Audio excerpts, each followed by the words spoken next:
Welcome back to Spyro. We're going to Hurricos? Hurricos something. Whatever. Rainy level. On a dark and stormy night. Oh, so did a bunch of Nerd Bomber. Also people. voiced by Tom Kenny. Oh yeah, really? Yeah, the professor is very clearly no. voiced by Tom Kenny as well. And these guys are clearly Tom Kenny because it's basically not quite as manic SpongeBob. Yeah, you can. Oh yeah. When you once you learn his voice, he's very recognizable. There's. Oh god, I can't remember the name of it, but there was some show on Cartoon Network that my brothers used to watch a lot, and it's very, very distracting once you realize that some of them are voiced by Tom Kenny as SpongeBob. That is definitely SpongeBob before SpongeBob. No, this is definitely. Oh my gosh! Now I can't unhear it. Yeah. You haven't even watched a single episode of SpongeBob, Miss. I watched like a couple episodes when I was a kid. You don't have like, to a watch friend's SpongeBob house. to recognize that goddamn voice. Thanks, YouTube.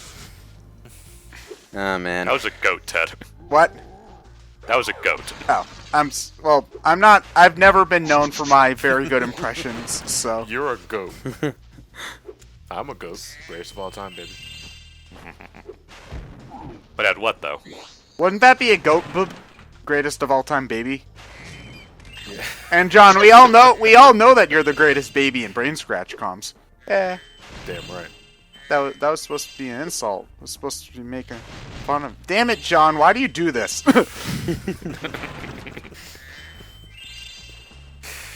Okay. So I was just trying to notice. No, wait, they do. The raindrops actually do make drops, and they don't just fall straight through the ground. Okay, that's Yeah. good. Yeah, For a it's pretty cool looking. yeah. For PS1, anyway. For PS1. Yeah. Rainbow. Man, you guys remember when Metal Gear Solid 2 came out and everyone was wowed by the rain graphics? And the ice melting. Ah, man. Well, rain still is a very hard thing to do for video games. Stuff being wet in general. It's not a hard thing to animate, but it's a hard effect for hardware to render, because it's very busy. So there's almost always, for instance, an option to turn weather effects off in a PC game rather. It's also not a matter of it constantly raining, but the rain actively hits the floor. Mm-hmm. So that's technically two things it's rendering. Well, with that, Because normally, like early rain, what that that means is that the rain effect is indeed a 3D effect, and it's not just a filter being placed over the screen, which would be the cheap way to do it. Well, one of my favorite things about modern video games especially is like they like to be super cool, like, look, if it's raining or if your character goes in the water, they're wet when they get out. Like Twilight Princess does this, but then they also dry off in about 2 seconds, which is... Because they all have that Back to the Future 2 technology. The jacket just immediately self-dries. Yeah, well, there are some pretty cool effects that have come from that. Metal Gear Solid 3, yeah, we're going back to Metal Gear again already. When you, like, trop through the mud, like, you'll probably go down to your knees or your waist in the mud, and that mud effect will stay on your character until you go into the menu and change your camouflage. Oh, that's cool. I'm not surprised that they did that, though. And it is something that you have to do. You have to go in and change your camouflage when this happens, because the mud effect actually affects your camouflage rating. Yeah, I'm not surprised because it's only for a little bit. I'm not surprised because the camouflage was such a big part of the game, though. So, like, a relatively big gameplay mechanic, so they probably put a lot of detail into it. But it's okay, though, because you can take your DS and then take a picture of the wall, and you can instantly stand in front of people, and they won't know you're there. Oh, man. I find that hilarious. It is hilarious, and it totally breaks the game if you have the right colored stuff in your general vicinity while playing. Somebody there. I'm a bird. Sorry, guys. Just a bird. Nothing to see here. This happens 3 times. Technically, I suppose what that means is that you can take a picture of your computer screen and essentially have whatever camouflage you need on hand at a given time. Well, using that, you could probably make Snake wear, like, a bright pink jumpsuit. which would probably be terrible camouflage, but it'd be styling. Well, yeah, so. but No need, because that's one of his default camouflages. yeah, the game already it's gonna be has a 3D. some joke camouflage in it. Doubly so if you have the PS2 version of Subsistence, which I think has some extra camouflage on its second disc. One of my favorite. I believe 4 had the Assassin's Creed costume. 4 has Assassin's Creed. Yeah. What? Peace Walker has some Dorito sponsorship. Well, 4 had a bunch of For some DLC, fucking but the reason. thing about 4's DLC is that they took the servers down, so you actually have to go online and look for a private server that you need to. You basically need to type in manual DNS settings in your console's internet settings so that you can connect to it and download all the stuff because you can't get it officially anymore. Yeah, So that's basically, always. don't delete your install if you've already got the stuff. It's 'cause always getting it really back will be a depressing when headache. games go. It's depressing when games go offline. And then, well, and then just it certain would, aspects are gone it would have been forever. simpler if instead of having their own special download service within the game for that stuff that was inevitably going to go offline, they just I don't know, put it up on the PlayStation Store like every other fucking thing. But that, just as a quick note, like, that reminds me, did Sonic Adventure 2 Battle ever give you an alternative means to get the Halloween skins? I think you can get them for Emblem completion. I think you can get them. Probably. Because you got those. Those were downloadable content in the Dreamcast version. It is. And It's weird Probably imagining the Dreamcast having downloadable content. I'm sorry. it was one of the first things with 56K modem. So Ooh. Probably the Dreamcast was way ahead of its time in a lot of things. yeah. yeah, Not necessarily in good ways at times, but yeah. You see, its slogan was its thinking, but not its selling. the probably the worst example of a locked out DLC is on the Xbox 360. Fable 2 has a chicken costume that you could only get by doing some sort of minigame thing on a certain website, which is now offline. The reason this is the worst example of it is because you need that specific chicken costume to get one of the achievements for the game. And since you can no longer get it, you can no longer get the achievement, which means I'm sitting on a 99% complete achievement list for that game, and I can't complete it. I'm just understanding it with a copy of Fusion. There's no by pain, motherfucker. Oh, It's like- screw this minigame. It's God. like, if you want to be cruel one day, just suggest to Gerard that he complete Fable 2. It's not possible anymore.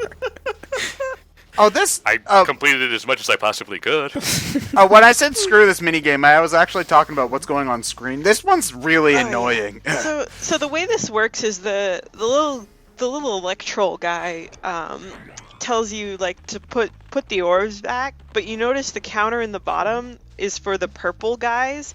No, not that purple guy. The real goal of this is you put the orbs back, and when they're lit up and you're far enough away, the gear grinders, those purple dudes with the long arms, they'll come and steal them. So and that Like right now. that alarm goes off. So you have to chase them down and beat them before you can actually complete the part of putting the orbs back where they belong. And they walk pretty slowly at first, but if you leave them long enough, they go into a state where it's very hard to actually hit them. So yeah, they can't ever steal the orbs permanently. But yeah, it's very annoying. There's a lot of just running around, not being sure when they're going to come. It's tower defense. This mission took me Pretty like 20 much. minutes, didn't it, Catherine, when we played?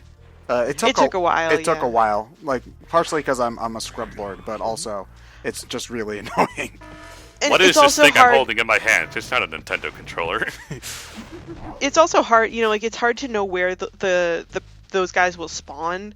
And I didn't want to backseat, entirely. Yeah, I'm surprised they're coming right in front of me. They normally wait until you're gone to Yeah, they're normally not that try nice. to steal the orbs. And now that you've seen that happen twice, you don't want to leave from that spot. Exactly. Yeah, I don't know if it's I'm not entirely sure how it works if 5 of them spawn on one half and like 4 of them on the other and 1 in the middle. Yeah. It's very confusing to me, but I just... Is it fixed or is it RNG? Exactly. I very really clear. don't know, but if you're patient and run around enough and, you know, when the alarm goes off, just dash everywhere, then you normally can get rid of them all. And then you just have to put the orbs where they belong. Yeah. Yeah. But yeah, it's just it's a little bit of a tedious minigame. I think it would have been, like, it overstays its welcome. It probably would have been better if they only made, like, 5 of those annoying purple guys. So you have to... Well, you got all 10, so does that mean you win? You have to put all the then orbs you have to where put they the orbs belong. back in. Oh, Yeah. okay. And now I won. Yay. Spyro, I found this shiny thing mixed up with our lightning stones. Please, God, that's take fucking it as a reward. SpongeBob, man. I can't unhear that shit. SpongeBob talking to SpongeBob. Yeah. Woo, orb get. That must be weird as a voice actor to have to, like, do both sides of a conversation. Oh. Why not? Seth MacFarlane does it all the time. Sean Shamel does it in Dragon Ball Z. Catherine, Seth MacFarlane is the guy who does Family Guy, and he voices like half the characters on the show. Jeez. Peter Close. and Brian, the fat guy and the dog. Peter, Brian, Stewie. Oh, Stewie, yeah. So there's like Does he do Chris? no, No, Chris is Seth. yeah. So Well, you so- know, you say it's weird, but whenever someone does an audiobook, they basically have to do that because very few audiobooks Yeah. have actors for the Do separate. you think they set their voices. microphone up next to a mirror? Well, I'm thinking in particular of one scene in Higurashi no Nakukoro ni where there's one voice actress who plays these 2 twins, and there's a couple scenes where one of the twins is trying to kill the other one, including a scene where she has her hands around the other one's neck and is choking her. And that must be weird to play both sides of. You want to know what's weird? You ever seen Parent Trap? Oh, Yeah, the Lindsay Lohan, Lindsay Lindsay Lohan. Lohan. Yeah, where she plays There's only both one. twins. Yeah. and the really bad hug effect that they have for the two for her hugging herself. Oh, I mean, Nutty Professor predates, like, pretty bad CGI cloning before Parent Trap was a thing. Yep. And if we really want to get technical, have you guys ever seen Multiplicity with Michael Keaton? No, I haven't. I haven't even heard of that No. one. Clones. Oh, okay. Wait, clones? No, I'm getting terrible Spyro. No, Spyro. I was gonna try to say Spider-Man flashback. Well, Michael Keaton is Vulture now. Yeah. Oh, wait, he's gonna be And you know Vulture what? in I'm the. pretty sure he Yeah. got that. I'm pretty sure he got the Vulture shingle because of that Birdman movie that he did. Basically, yeah. Which is a great film. You should watch it.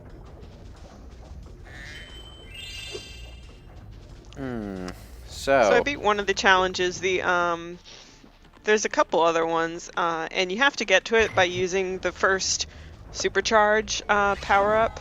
So this is similar to the supercharge ramps in the first Spyro, except that you pass through that power gate and you have to keep holding the charge button, and you run really fast. So you break those, hit the buttons, and then there's a platforming challenge that involves those propeller blades. So Thankfully, not Japanese Majora's Mask. Huh? what's that? I don't. The water temple in that one. Oh, the propeller blades that did like the water wheels and stuff Yeah, weren't synchronized they correctly could- or something yeah. to that effect. Was Well, it? no, you had to stop them at the correct time, or else they wouldn't stop the water correctly. Oh yeah, in the was English fixed version, in once you Fuse. stopped Just do it, that. It goes automatically. Yeah. it would like automatically click to the nearest segment or what it was. I don't remember exactly how it was because I never got farther than the first dungeon of Majora's Mask. But yeah, I like how Spyro goes straight up Sonic the Hedgehog when he runs through those gates. Spyro, do you see that big Yeah. The gear grinders are using it to steal well, our electricity. Tom Kenny doesn't just voice Spyro and one of those random NPCs. He voices every single one of the same type of an NPC. Oh yeah, the Well, they're virtually NPCs indistinguishable from each other.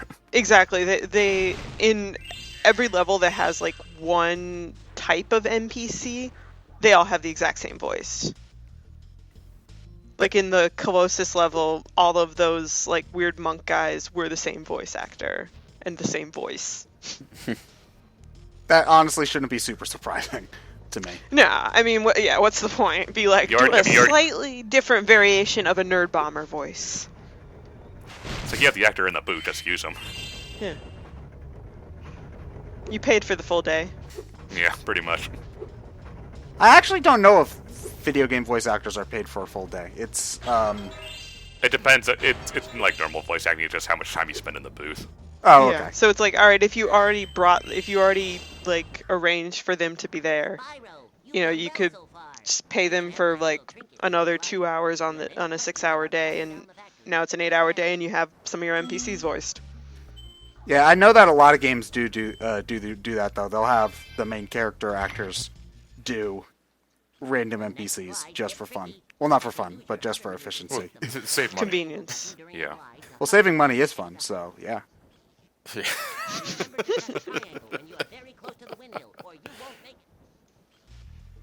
I don't know what the 5 triangle stars. button is. This is not a 5-star challenge. I don't remember if I get it the first time, but either way, I don't see this as a 5-star challenge. If you take it slowly, which I think I did just to avoid embarrassing myself, because like I think when I was practicing, like I'll jump between the fan blades so I don't have to wait for it to go all the way around, but I don't want to fall and have to run all the way back up. So I just took it slowly. So that little midair hop thing where you stop and flap your wings, is that the hover? Yeah, that's the hover. That totally explains why Ryan is so bad at the original Spyro, not because he's a scrub. Totally. No, the first Spyro is the hardest one. No, trust me, you do get used to having the hover. Yeah, and getting used to having it, absolutely. That's really the weird thing. Ah, Mr. Gem down there. It is a bit of awkward maneuver. It's kind of like going back to Crash 1 without having the slide jump. It's let me see if I can word this correctly. Where Spyro's means of saving him from a ledge, it's his ledge grab essentially. Only instead of physically grabbing the ledge, he just does a small short jump, which looks a little weird. Well, because I think there's something more physically pleasing than someone grabbing the edge with their hands and then climbing themselves up. So this Spyro just goes like, that guy's scared of this room. Well, John, it's noisy. It's not like Spyro has hands that he can grab with. He's a cartoon dragon. You can bend the rules. Well, he can climb ladders though, so why can't he grab a ledge? That was actually something that really annoyed me about the original Banjo-Kazooie, is that there's no ledge grab in that game. You have to wait until 2E to get the ledge grab, and since I played Banjo-Tooie first, you go back. Like almost every game has a ledge grab, so why the original Banjo-Kazooie just doesn't have that as one of your default moves? Point for Mario 64. Something I do want to mention, because the point about Spyro not having hands comes up, but since when have dragons not had hands? I mean, I know they walk on all fours, but that doesn't mean that their front legs don't double as hands. In fact, almost every dragon I've ever seen has been able to pick things up with their front hands. That's a good point. I think it's just the way Insomniac designed Spyro's body. It would look awkward having him stand on 2 legs because the way his shoulders are, like what our equivalent of his shoulders are set. So it's not that they. Yeah, I agree with you. Like, I've certainly seen plenty of images of dragons on hind legs. Well, yeah, it's more like they temporarily rear up so that they can use their front legs as hands. Like, I think, not that they're full-time hands. Actually, you want to know what I think it might be? Because if you remember back to the first Spyro, you were saving all of the dragons. Spyro's a baby dragon. All of the big dragons could stand on their hind legs and like wave their hands around. So I think it's just to emphasize that he's a baby or just really young. They had him on all fours, and so having in like the way that his body's modeled as well, his front feet are like feet, not hands. These guys are awful. So yeah, I think that's mostly it. It's just a matter of his design was originally meant to contrast with other characters, and it makes designing other things around his hands awkward as a side effect. Maybe not a side effect, but you get what I'm trying to talk about.